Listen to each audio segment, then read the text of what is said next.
Hi future engineers, palagi ba kayong stressed, pagod at tinatamad? Pero gusto niyong pumasa at mag-top sa college and board exam?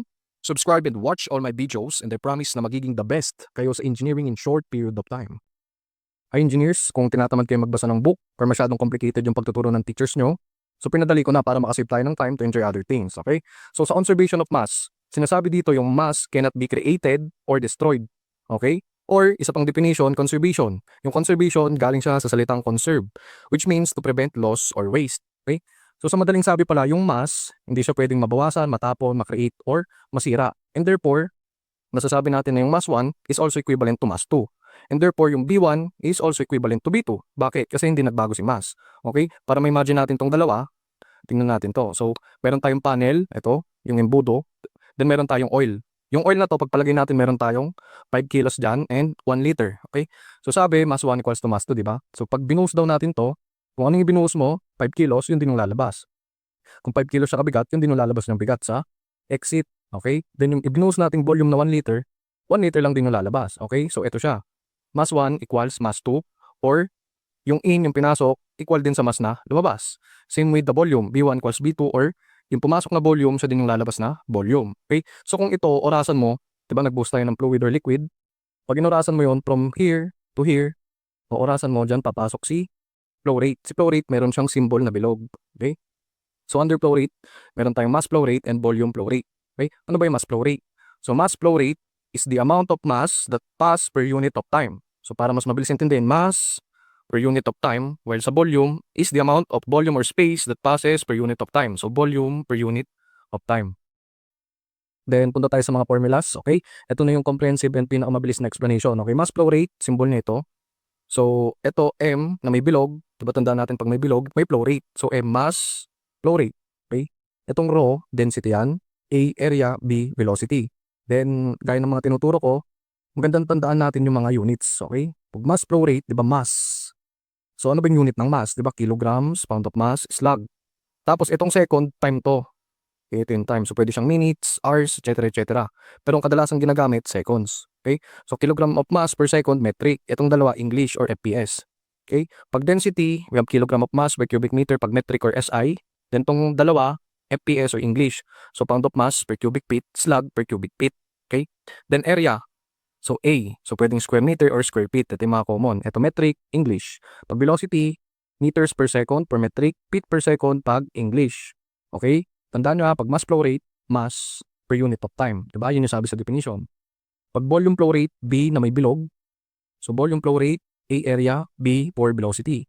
Volume flow rate, diba volume siya per unit of time. Second, ano ba yung volume? It's either cubic meter or cubic feet. Tapos unit of time, second. So ito yung metric or SI, ito yung English or FPS system. Pag area, square meter, square feet. Velocity, meters per second, feet per seconds. Okay? Tapos punta tayo sa proving of units. Okay? So sa mga example na to, ang susuriin lang natin is metric. Okay? Pares lang din naman kasi ng process pag English ang gagamitin. So sabi natin, mass flow rate, kilogram of mass per second. Ito siya, metric. So paano makukuha yan? Diba ang formula niya is rho AB. Ang unit ng density mo, ito. Diba? Ito siya per metric. Ang unit ng area mo per metric, ito. Ang unit ng velocity is meters per seconds. Ito siya. Okay? So pag ito at saka ito, numerator, pagsasamahin mo magiging cubic meter.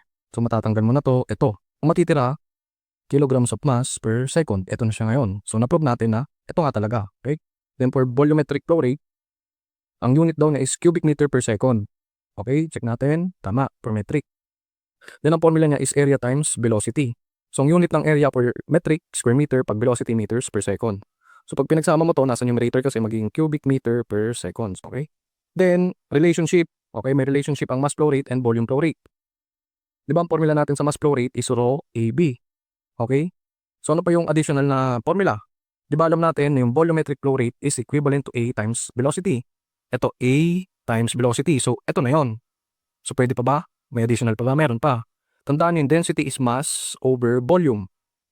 Or 1 over specific volume. Itong malaking V, volume. Itong smaller b, specific volume. So kung yung rho, equivalent pala dito, ito na siya ngayon. Okay? Yan. Ito yung mga formulas na related silang dalawa. So kung isasama rin natin, ito na yung total formulas. So tatlo for mass flow rate, tatlo for volumetric flow rate. Okay? Take note of this. Basta tig tatlo sila. So problem number 1, Guys, kailangan tignan yung process ng pag-solve ko and yun na lang yung gayahin nyo every time na magso-solve kayo ng any problem, okay? Ito yung pinaka-efficient way para wala kayong makalimutan or hindi kayo maligaw sa formulas, okay? So problem number 1. Sabi, two gaseous streams enter a combining tube and leave as a single mixture. This data apply at the entrance section for one gas or section 1, okay, may area na 75 square inches, velocity of 500 feet per second, and specific volume na 10 cubic feet per pound mass. For the other gas, section 2, ang area natin is 50 square inches, mass flow rate of 16.67 pound of mass per seconds, and the density of 0.12 pound of mass per cubic feet. Sa exit, sabi or section 3, ang velocity is 350 feet per seconds, and a specific volume of 7 cubic feet per pound of mass. Ang hinahanap, ano daw yung velocity at section 2. Then last is mass flow rate ng exit or section 3 and yung area sa section 3, okay? So paano ba yan? Okay, so we have section 1, section 2. Ito daw yung entrance, magko-combine sila, magre-create ng section 3. So paano natin yan i-imagine? Ganito. Okay, ito yung section 1, section 2, magiging single sila, mabubo yung section 3. For mass flow rate 3, ito yung exit, ito yung mga entrances. Okay? Then, ang hinahanap, diba? Velocity number 2. So magpo-focus lang tayo dito sa area ng 2. Ano ba yung mga given sa 2? Diba meron tayong area, mass, density. Okay, so alam natin for mass flow rate, diba? Kasi nga mass flow itong mga to, nagpo-flow yung mass dito eh. So ito, rho AB. So mass flow rate, meron ba tayo? Check natin. Meron. So check mo ganun. Density, meron ba? Meron ulit. Area, meron ba? Meron. Tapos, ang hinahanap is B2. So isa yung nawawala, pwede nating masolve. So ito siya ngayon pag na-isolate. Okay? Then, ilagay natin lahat. So ito yung mass given. Ito yung density. Ito yung area. Okay? For example, yan. Diba alam natin ang velocity, feet per seconds. Okay? So itong pound mass, makakancel na yan.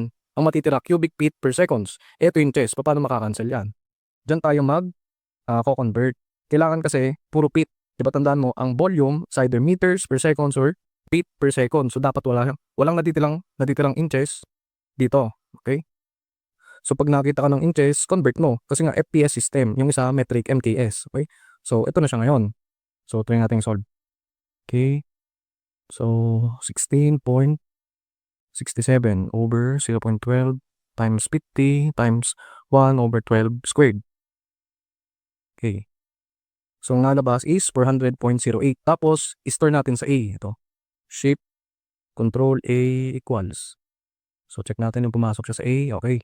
So ba't mahalaga na nag-i-store tayo? Kasi, pag i-store siya, ibig sabihin walang matatanggal na number.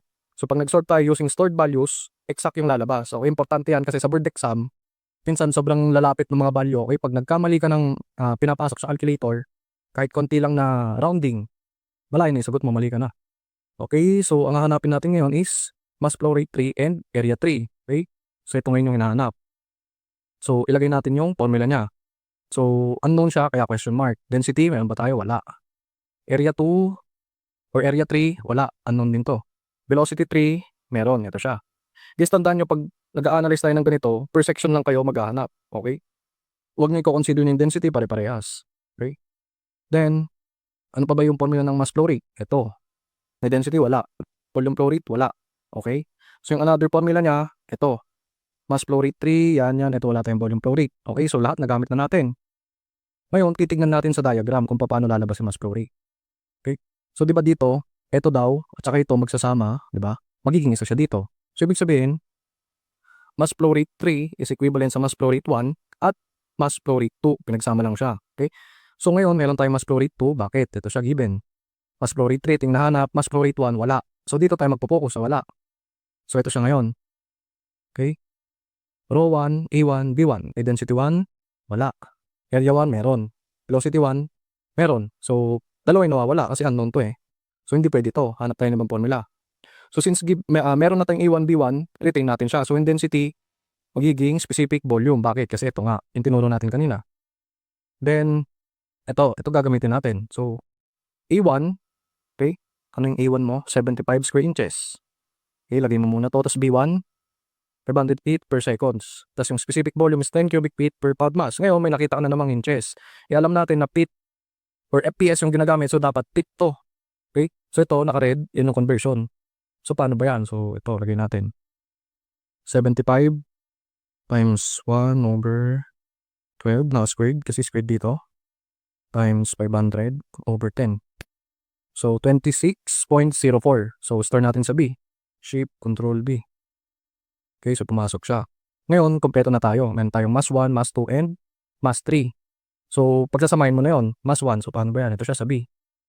Okay, ayun na siya, B. Plus, mass 2. Si mass 2, given, 16.67. So, magiging 42.71. So, ito na yung nahanap. Okay, nakuha na natin. Then, store natin sa C. Shift, Control C. Okay, pumasok ulit. Then, ano na lang yung hinahanap? Area 3. So, balik ulit tayo sa basic formula. Row AB. Okay, meron na tayong mass 3. Density, wala. Area, unknown. So, question mark. So, velocity 3, meron din. Okay, ito. Paano yan? Okay. So, ito yung another formula na na-derive natin kanina. Okay, yung density mo naging specific volume. Diba? Kasi, mass over volume, 1 over specific volume. Okay, ito na siya ngayon. Tapos yung AB, hindi natin pinalitan. Bakit? Kasi meron na to. Ito unknown. Ito yung nahanap. Ma-isolate din kasi ito eh. Tapos meron tayong mass flow. So, ayun lang, manipulation. Lalabas siyang ganito. So, mass flow rate number 3, ito siya. Ito.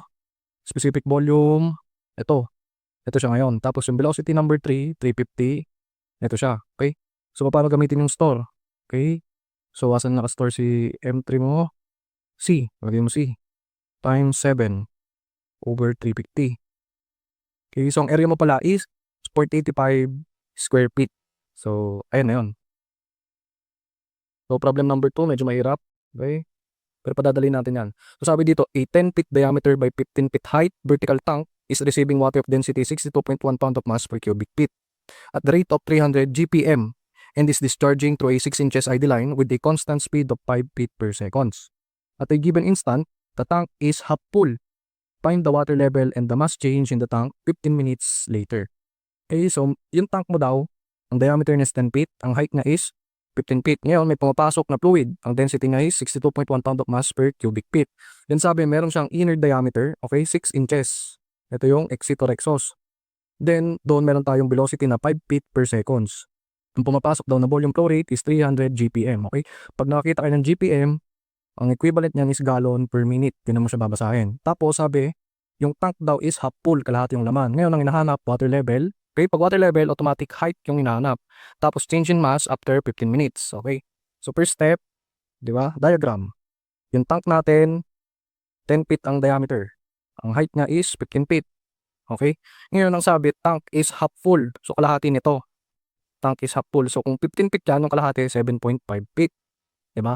Tapos, ito yung sinasabi na ID line. Pag sinabi mo ID line, inner diameter line. So, bilog siya kasi diameter. Tapos, dyan din lumalabas sa rate of 5 feet per second. So, paano yan? Okay? Ang sabi, meron kang 300 gallons per minute na pumapasok and at the same time lumalabas. Ngayon, hanapin mo daw si height after 15 minutes. Di ba? We can agree, di ba, na pagka ito may pumasok, may lumabas, magbabago tong height. It's either tataas or pwedeng bumaba. So, ito siya. Pwede siyang greater than 7.5 feet or less than 7.5 feet. So, paano natin malalaman? Diba pag nagbago tong height ng fluid mo, ibig sabihin may pagbabago sa volume, may pagbabago sa mass. So, yung pagbabago ng mass, saan mo hanapin yan? Sa mass flow rate. Okay? Bakit sa mass flow rate? Kasi nga, may lumalabas, may pumapasok, may lumalabas. Nagpo-flow yung mass. Okay?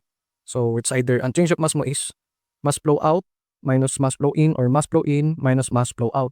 So, depende kung ano yung mas mataas. Kung mas mataas yung in, nandito siya sa positive. Okay? Kung mas mataas yung out, dito siya. Okay? So, ang hanapin natin, ito. Tsaka ito muna. Okay? So, mass flow in. Ito yun. Then, lagyan natin yung formula. Di ba? Unknown kasi ito yung hinahanap. So, question mark. Density ba? Meron tayo? So, meron. Constant siya ngayon. So, check mo.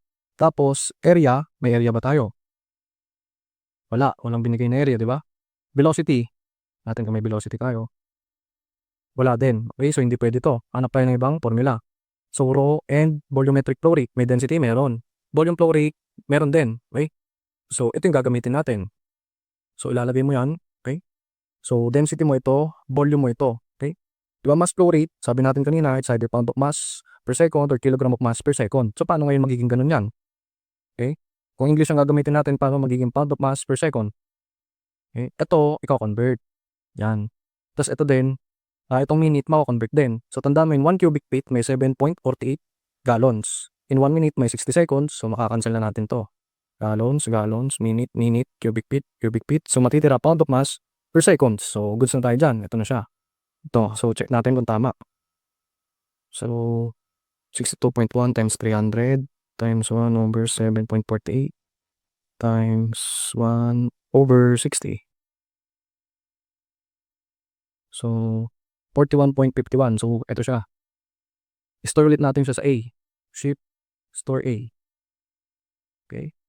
Then, so sa hinahanap natin, meron tayong in. So, out naman. Sa out, okay. Ito yung unknown. So, question mark. Density, meron. Ito. Area, wala. Wala tayong area dito, di ba? Velocity, meron. Okay. So, out. Ito yung out natin na yung mga sub 2. Ito yung sa in. Okay. Then, paano yan? So, hanapin natin yung A. Di ba? Area yung nawawala eh. So, ano ba yung area na yan? Ito siya guys. Inner diameter kasi. Di ba? ID. Sexos. Okay, so bilog yan, inner diameter. Pag diameter, ibig sabihin, gagamitin mo area ng circle. Diameter yung meron tayo. So, ayun lang. Then, tong 6 inches, di ba, kailangan maging feet. So, convert mo, magiging ganito siya. So, ship pi over 4 times 6 squared times 1 over 12 squared. So, magiging 0.196 square feet. Store natin sa B. Ship, control B. Okay, pumasok siya. Sa A, pumasok din. So, kompleto na tayo. Ito na siya, nakuha na natin yung area, di ba? So, input lahat. Ayan. Ang area mo ito. Ito yung given na 5 feet per seconds. Okay, so pag pinagsama mo to magiging cubic feet, makakancel. So, pound of mass per seconds yung matitira. Okay? Tingnan natin. 62.1 times. Ito, nasa B siya, di ba? Ito yun. Control B, lagay mo. Ito, control B times 5. So, 60.97 pag round up. Store natin sa C. Okay? Then, nakuha na natin yung in, nakuha natin yung out. Ano yung mas mataas? Di ba mataas tong out? Okay? Out is greater than the mass flow rate in. So, ano ibig sabihin yan? Ibig sabihin yan, mas madaming tumatapon kaysa sa pumapasok. So, mas madami pala yung tumatapon kaysa sa pumapasok. So, ibig sabihin, yung magiging height natin, mas maiksi na or mas maliit na sa 7.5 feet. Okay? So, dapat yung makukuha nating answer ng height mamaya, mas mababa dito. Okay? Pag ang nasolve mo, greater than this, mali ka na. Okay? So, para mahanap yung height, okay? Di ba? Para mahanap yung height, sabi natin, ito yung mga kailangan natin. So, para makuha to, kailangan to. Okay? So, meron na tayo nito, di ba? So, hanapin natin, change in mass. So, after 15 minutes, okay? So, di ba? Yung change in mass natin, makukuha natin sa change in mass flow rate. Paano? So, ito, tignan nyo to ha. May mass flow out na tayo, di ba? Minus mass flow in. So, out minus in. Tignan natin. Control C minus control A. So, 19.46 pag na-round up. So, store natin sa D. Shift, control D. So, reject. Okay, pumasok. So, ito na siya ngayon. Mass flow siya. O, paano natin gagawin yung mass flow maging mass? O, diba? After 15 minutes daw, diba? Diba tandaan nyo, itong pound of mass is mass. Ang seconds is time. So, ang kailangan lang natin pag mass is pound of mass. Wala dapat to. So, paano maka-cancel yan? Magta-times tayo ngayon ng time. Okay? So, yung after 15 minutes, diba? Ito minutes, gagawin natin siyang second. Convert. Okay? In 1 minute, may 60 seconds. Cancel, cancel, cancel, cancel. Okay? So, ang lalabas mong change in mass is ito. Okay? So, try natin ha. So, control D. Hit times 15 times 60. Ito siya. Store natin sa E. So, shift, control E. Okay? So, dito na tayo. Yung height, diba? Change in mass. Change in volume. Sabi natin ito. So, ano ba relationship ng mass and volume? Eh, diba nasa density sila? Okay? So, yung volume na lang yung nawawala dito. So, isolate natin siya dito. Magiging ito. Okay? Change in volume. So, lagay natin yung mass natin. Store sa E. So, control E. Tapos, yung density mo is 62.1. Okay, so 281.97 cubic feet. Store natin ulit sa F. Okay. Tapos, anong next? Paano kukuha yung height dito? Okay. Di ba alam yung volume is equivalent to area times height. Di ba? So, isolate natin yung height. Ito yung unknown. Okay. Tapos yung area, paano natin kukunin? Di ba?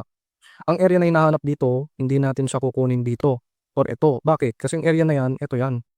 Yung lumalabas. Ang gusto natin dito. Kasi dyan natin susukatin si height. So, ang area ang hinahanap dito is area pala nito. Okay? So, ano bang area niyan? Ang area niyan is circle ulit. Okay? So, pi over 4 d squared. Saan galing tong d na to? Ito siya. D. Ito. Okay? So, ito siya ngayon. So, store natin sa M. Then, kompleto na. Okay? Change in height over change in volume over area. Kasi hindi naman magbabago yung area parehas lang. Ang magbabago yung fluid, volume ng fluid and yung height ng fluid. Kaya yan lang yung may change, okay? So ito siya ngayon, 3.59 feet yung change sa height, okay? Final answer na ba to? Hindi pa yan final. Bakit? Kasi yan yung changes. Eh, di ba sabi natin kanina, mataas si out kesa sa in, therefore yung height mo is less than 7.5, okay? So, namaminus mo siya sa 7.5 feet, okay? So, ang final answer mo is 3.91 feet, okay? So, ayun lang guys.